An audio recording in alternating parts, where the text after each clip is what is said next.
Hi friends. VRO VRA notification వస్తుందా రాదా? అసలు విఆర్ఓ విఆర్ఏ నోటిఫికేషన్ వస్తుందని చెప్పేసి తర్వాత రాకపోవడానికి గల కారణాలేంటి?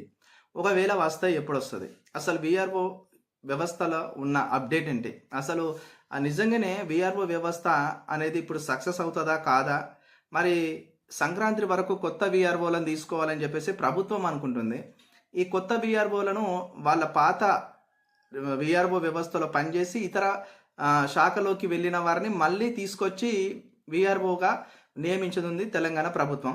అయితే విషయం ఏంటంటే, ఇంతకుముందు విఆర్ఓగా వర్క్ చేసిన వాళ్ళందరినీ బ్యాక్ రమ్మన్నారు. మీరు అందరు రండి, మళ్ళీ మీకు విఆర్ఓ ఉద్యోగాలు ఇస్తున్నాము, మీరు వచ్చేసి రెవెన్యూ శాఖలో వర్క్ చేసుకోండి అని చెప్పినారు. అయితే ఈ పూర్వపు విఆర్ఓలు ఎవరున్నారో వాళ్ళందరూ ఇప్పుడు ప్రస్తుతం పనిచేస్తున్న శాఖల నుండి రిలీవ్ అయి బయటికి రావడానికి కొద్దిగా సంకోచిస్తున్నారు. ఎందుకంటే వాళ్ళు ఈ పాత విఆర్ఓలు ఇప్పుడు విఆర్ఓ వ్యవస్థలో జాయిన్ కావడానికి కొన్ని టెక్నికల్ ఇష్యూస్ అడ్డంకులుగా మారుతున్నాయి. అవేంటంటే, ఇంతకుముందు ఒక అతను డిగ్రీ కాలేజీలో జూనియర్ అసిస్టెంట్గా ఉన్నాడు అనుకోండి, ఆయన తీసుకొచ్చి విఆర్ఓగా వేస్తే ఆయన క్యాడర్ చిన్నదైపోతుంది. మళ్ళీ ఒకవేళ ఒక అతను డిగ్రీ కాలేజీలో అటెండర్గా ఉన్నారనుకోండి, ఆయన తీసుకొచ్చి విఆర్ఓగా పెడితే నేను అక్కడ అటెండర్గా వర్క్ చేసిన, మరి నేను అక్కడ అటెండర్గా వర్క్ చేసిన మరి నా సీనియారిటీ పోతుందా మీ దగ్గరికి వస్తే? లేకపోతే నేను ప్రీవియస్ జాబ్ చేసిన నా జాబ్ యొక్క సీనియారిటీని ఇప్పుడు విఆర్ఓకు కలపరా? ఒకవేళ విఆర్ఓలో నేను జాయిన్ అయిపోతే ఇప్పుడు జాయిన్ అయిన ఇయర్ నుండే నా సీనియారిటీ స్టార్ట్ అవుతుందా, లేకపోతే ప్రీవియస్ సీనియారిటీని ఇక్కడ కలుపుతారా అని చెప్పేసి చాలా మంది అడుగుతున్నారు. అంటే రెవెన్యూలో ఇప్పుడు ఎవరైతే విఆర్ఓగా స్టార్టింగ్ జాయిన్ అయిపోయి ఇప్పుడు ఫ్రెష్గా విఆర్ఓ వ్యవస్థ స్టార్ట్ అవుతుంది కాబట్టి స్టార్ట్ అయిన డే నుండి వీళ్ళకు జీరో సర్వీస్ అనేది స్టార్ట్ అవుతుంది. అంటే పూర్వపు సర్వీస్ అనుభవము వీళ్ళకు రాదు, సర్వీస్ రూల్స్ లేవు, సర్వీస్ రూల్స్ ఏమున్నాయి అనేది ఇంకా దిశానిర్దేశం కాలే. దీని కారణంగా చాలామంది సంకోచిస్తున్నారు. అయ్యో, మాకు వేరే డిపార్ట్మెంట్లో ఉన్నా మాకు కొన్ని సంవత్సరాల ఎక్స్పీరియన్స్ ఉంది, అక్కడ మేము దాన్ని వదులుకొని వస్తే మళ్ళీ జీరో సర్వీస్ నుండి మొదలైతే మా పరిస్థితి ఏంటి, తర్వాత మా పరిస్థితి ఏంటి, మాకు ఒక సెక్యూరిటీ లేదు. ఇంతకుముందు గతం ఉన్న విఆర్ఓలకున్న 18 నుంచి 21 రకాల పని విధానాలు ఉండేవి, ఇప్పుడు టోటల్గా తగ్గించున్నారు. ఇట్లా తగ్గిస్తే మళ్ళీ ఇలా వస్తే బెనిఫిట్స్ ఏంటి? మేము ఆల్రెడీ అక్కడ junior study cadre senior study cadre మంచి స్థాయిలో ఉన్నాం, ఇటు వస్తే కూడా మనకు ఇలాంటి బెనిఫిట్స్ ఇక్కడ లేవు అని చెప్పేసి చాలామంది ఆలోచిస్తున్నారట. మరి ప్రభుత్వం ఏం చేస్తుంది అనేది మనం ఒకసారి అయితే ఆలోచన చేయాలి. సర్వీస్ రూల్స్ లేవు, అసలు సీనియారిటీని పరిగణలోకి తీసుకోరు. మీరు సీనియారిటీని కనుక పరిగణలోకి తీసుకుంటానే మేము విఆర్ఓగా జాయిన్ అవుతామనే కండిషన్స్ అయితే ఇప్పుడు ప్రస్తుతం ఉన్న విఆర్ఓలు పెట్టినారట. అయితే దీనిపైన అధికారులు ఏమంటున్నారట అంటే, మీరైతే ముందు రండి, ముందు జాయిన్ కాండి విఆర్ఓలో, మీరు రెవెన్యూ శాఖలో ముందుగా జాయిన్ కాండి, విఆర్ఓ ఉద్యోగాలు చేయండి, తర్వాత సర్వీస్ చూద్దాము, తర్వాత సర్వీస్ రూల్స్ అనేది కూడా అందుబాటులోకి వస్తాయి, మీరైతే ఫస్ట్ జాయిన్ కాండి అని ఉన్నత అధికారులు చెప్తున్నారట. ఉన్నత అధికారులు చెప్పినా కూడా లేదు మాకు నమ్మకమే లేదు, ఒకవేళ మేము జాయిన్ అయినాక ఇక ప్రభుత్వం మా డిమాండ్స్ పట్టించుకోకపోతే మేము ఎవరికి చెప్పుకోవాలి? ఉన్నత అధికారులు మీరు పట్టించుకున్నప్పుడు ప్రభుత్వము ఏం చేస్తుంది అని చెప్పేసి అంటే, మేము ప్రభుత్వ దృష్టికి తీసుకెళ్తాము, మీ డిమాండ్స్ ప్రభుత్వ దృష్టికి తీసుకెళ్తాం, మీరు రండి అంటే మేము రాము.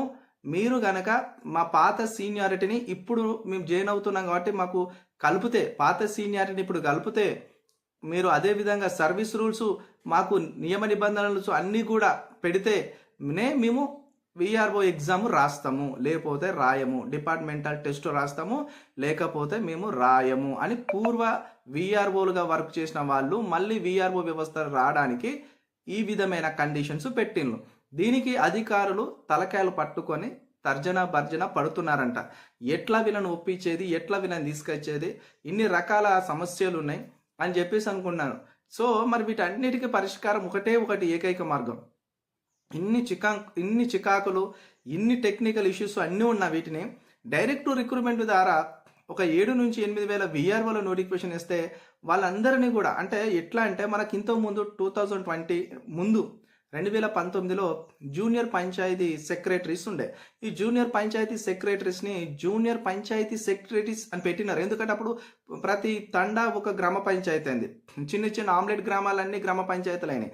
దాని కారణంగా జూనియర్ పంచాయతీ కార్యదర్శి అనే పోస్ట్ క్రియేట్ చేసింది కేసీఆర్ ప్రభుత్వం. పెట్టడం వలన వాళ్ళ వర్క్ వాళ్ళ యొక్క వర్క్ను గ్రేడ్ రూపంలో తీసుకొని వాళ్ళు ఏ విధంగా వర్క్ చేస్తున్నారో 2 సంవత్సరాలు వాళ్ళకి ప్రొబేషన్ పీరియడ్ కాలం పూర్తి చేసుకుంటే ఆ తర్వాత వాళ్ళని 4th క్లాసు పంచాయతీ సెక్రటరీగా నియమించుకుంటామని చెప్పేసి అప్పుడు నాకు గవర్నమెంట్ చెప్పింది. అయితే వాళ్ళు నిజంగానే వాళ్ళు చాలా మంచి వర్క్ చేసిళ్ళు, వాళ్ళంతా కూడా హరితహారంలో పాల్గొన్నారు, మంచి వర్క్ చేసారు. అప్పుడున్న జూనియర్ పంచాయతీ సెక్రటరీస్ అంతా కూడా అప్పుడు దగ్గర దగ్గర 9,000 ఉద్యోగాలు పడ్డాయి. అందరూ రాసిర్రు చాలామంది. దానికి అప్పుడు మనకు జేఇన్‌టు ఎగ్జామ్ నిర్వహించింది. సో అంతా బాగానే ఉంది. జూనియర్ పంచాయతీరాజ్ సెక్రటరీస్ని ఆ విధంగా తీసుకున్నారు. అయితే 2 సంవత్సరాల ప్రొబేషన్ పీరియడ్ కంప్లీట్ అయిపోయిన తర్వాత మళ్ళీ వారి యొక్క పనితనం చూసి వాళ్ళని పూర్తి కాల పంచాయతీరాజ్ సెక్రటరీగా 4th క్లాస్ సెక్రటరీగా నియమించుకుంటాం అనుకున్నారు. అయితే ఈ విధంగా వాళ్ళు నియమించుకున్న తర్వాత 2019లో రిక్రూట్మెంట్ కంప్లీట్ అయిపోయింది. 2019 నుండి 2023 వరకు వాళ్ళను పూర్తి స్థాయి పంచాయతీరాజ్ సెక్రటరీగా నియమించుకోక చాలా స్ట్రగుల్ ఫేస్ చేశారు వాళ్ళు, ఈ జూనియర్ పంచాయత్ సెక్రటరీస్. తర్వాత ఎర్రబెల్లి దయాకర్ రావు అప్పుడు పంచాయతీరాజ్ మినిస్టర్గా ఉన్నప్పుడు ఆయన వాళ్ళకు చెప్పిండు 38,000 శాలరీస్ ఇస్తాము, అంటే మీకు బేసిక్ శాలరీ 15,000కే చేస్తున్నారు మీరు, ఇక మీకు 38,000 ఇస్తాము, మీరు వర్క్ చేసుకోండి, మేము మళ్ళీ మాట్లాడి మేము పర్మనెంట్ చేస్తాము, మిమ్మల్ని పూర్తికాల పంచాయతీరాజ్ సెక్రటరీ చేస్తామని చెప్పేసి వాళ్ళకి అప్పుడు చెప్పిర్రు. ఇంకా వాళ్ళ సమస్యలు ఇంతవరకు తీరలే. అలాంటి సంఘటనలు సిచ్యువేషన్లు చాలా జరిగినాయి. కాబట్టి మళ్ళీ మేము వీఆర్ఓగా మరి వేరే శాఖ నుండి ఈ శాఖలకు వస్తే మాకు సర్వీస్ రూల్స్ లేవు, మాకు సీనియారిటీ పోతుంది, ఒకవేళ మాకు ఇందులోకి వచ్చినా కూడా మాకు ఇందులో ఈ జాబ్లోనే వీఆర్ఓగా మేము పర్మనెంట్గా ఉండమా తెలియదు, మళ్ళీ ఏదైనా గవర్నమెంట్ వస్తే మళ్ళీ వీఆర్ఓ వ్యవస్థను తొలగిస్తుందా అనేది చాలా సందిగ్ధంలో వీఆర్ఓలు ఇప్పుడు ఈ యొక్క మాతృ సంస్థ అయిన రెవెన్యూ సర్వీస్లోకి రావడానికి చాలా ఇబ్బందులు పడుతున్నారు. అందుకని చెప్పేసి ఈరోజు ప్రధానంగా వాళ్ళ యొక్క డిమాండ్స్ ఏమున్నాయో అవన్నీ కూడా ఈరోజు మనకు అప్డేట్ రావడం జరిగింది. వాళ్ళు మెయిన్గా వాళ్ళు ఏమంటున్నారంటే మా పాత సీనియారిటీని కలపాలి, ఖచ్చితంగా కలపాలి. అదేవిధంగా మేము ప్రమోషన్ దశలో ఉన్నాము, ఇలా కష్టం మాకు ప్రమోషన్స్ ఉండవా, అదేవిధంగా మీరు ఎగ్జామ్ పెడతానంటున్నారు, మీరు ఎగ్జామ్ పెట్టాలంటే మా డిమాండ్స్ మీరు నెరవేర్చాలి. కొంతమందికి డిగ్రీ లేదు, కొంతమందికి ఇంటర్మీడియట్ ఉంది. ఆ ఇంటర్మీడియట్లో ఉన్న వాళ్ళకి కూడా కనీసం వాళ్ళకు సరైన క్వాలిఫికేషన్ లేదు, అవగాహన లేదు, వాళ్ళకి ఎగ్జామ్ పెడితే కూడా క్వాలిఫై అయ్యే పరిస్థితి లేదు, చాలా ఇబ్బందులు ఉన్నాయి. అందుకని చెప్పేసి దీని అన్నిటికీ సమస్యకు అంత చక్కటి సొల్యూషన్ ఏంటంటే ఖచ్చితంగా ప్రభుత్వము ఒక సమాలోచన చేసి ఒక 7 నుంచి 8 వేల వీఆర్ఓ పోస్టును డైరెక్ట్ రిక్రూట్మెంట్ చేస్తే కొన్ని కొత్త ఫ్రెష్ రిక్రూట్మెంట్ కాబట్టి కొన్ని నియమ నిబంధనలు ప్రభుత్వం తన ఇష్టానుసారంగా పెట్టుకోవచ్చు, నో ప్రాబ్లం. దాని తర్వాత వారిని పర్మనెంట్ ఉద్యోగులుగా మలుచుకోవచ్చు, కొద్దిగా ప్రొబేషన్ పీరియడ్ పెట్టుకొని వాళ్ళ వర్క్ను బట్టి మేము పూర్తి స్థాయి వీఆర్ఓలుగా మలుచుకుంటామని ఏదైతే గ్రామ పంచాయతీ సెక్రటరీ అప్పుడు 2019లో ఉందో నియమాలు, అలాంటి నియమాలు ఇక్కడ అప్లై చేస్తే ఖచ్చితంగా సక్సెస్ అయ్యే ఛాన్స్ ఉంటుంది. ఎందుకంటే ఇప్పుడు 6 కొత్త చట్టం వచ్చింది. ఆ కొత్త చట్టం ప్రకారం ప్రతి గ్రామానికి ఒక రెవెన్యూ విలేజ్ ఆఫీసర్ ఉండాలి. కాబట్టి ఆ విధంగా చట్టం ఇంప్లిమెంటేషన్ అయిపోయి ప్రభుత్వ భూములు అన్యాక్రాంతం కాకుండా పకడ్బందీగా రెవెన్యూ చట్టాలు అనేది సక్సెస్ సాధించాలనుకున్నప్పుడు ఖచ్చితంగా వీఆర్ఓ వ్యవస్థ అవసరం అనుకున్నప్పుడు ఖచ్చితంగా వీఆర్ఓను పూర్తి స్థాయిలో నియమించుకోవాలనుకుంటే ఇలాంటి టెక్నికల్ ఇష్యూస్ అన్నిటిని పక్కకు పెట్టేసి ఫ్రెష్ రిక్రూట్మెంటు, ఫ్రెష్ నోటిఫికేషను 9,500తో తీసుకొస్తే ప్రతి ఒక్కరికి కూడా ఎంప్లాయ్మెంట్ చూపించినట్టు అవుతుంది. అదేవిధంగా కొత్త నోటిఫికేషన్ కాబట్టి ఎలాంటి అవంతరాలు కానీ, ఎలాంటి చిక్కులు కానీ, ఎలాంటి టెక్నికల్ ఇష్యూస్ కానీ ఏవి రావు, అవన్నిటిని కూడా పక్కన పెట్టేయచ్చు అనేది ప్రభుత్వం సమాలోచన చేస్తే బాగుంటుందని చెప్పేసి చాలామంది మాట్లాడుతున్నారు. మెయిన్గా మరొకసారి నేను చెప్తున్నాను, వీఆర్ఓ వ్యవస్థ గురించి ఇంకా పూర్తి క్లారిటీ రావాలంటే ఈ జనవరి మొత్తం ఆగాల్సిన పరిస్థితి ఏర్పడుతుంది. మొత్తంగా ఇప్పుడున్న అవసరంగా ఎంతమంది ఉన్నారో అంతమంది తీసుకోగా కూడా ఇంకా 2,500 నుంచి 3,500 ఖాళీలు ఏర్పడుతున్నాయి వీఆర్ఓలో.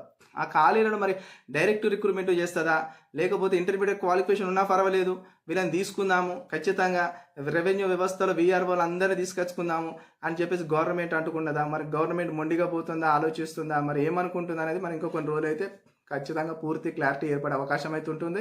ఈరోజు వీఆర్ఓలో అయితే చాలా స్ట్రగుల్ ఫేస్ చేస్తున్నారు. ఎందుకంటే వాళ్ళను అర్ధరాత్రి వాళ్ళకి ఏం చెప్పకుండా మొత్తం ధరణి తీసుకొచ్చి వాళ్ళ మొత్తం వీఆర్ఓ వ్యవస్థను మొత్తం రద్దు చేసేసి వాళ్ళకు ఎక్స్పీరియన్స్ లేని, వాళ్ళకి అసలు ఈ శాఖలో ఏం పని చేస్తారో కూడా తెలియని వివిధ శాఖలకు పంపినప్పుడు వాళ్ళు చాలా స్ట్రగుల్ అయిపోయారు, చాలా ఇబ్బందులకు గురైనరు.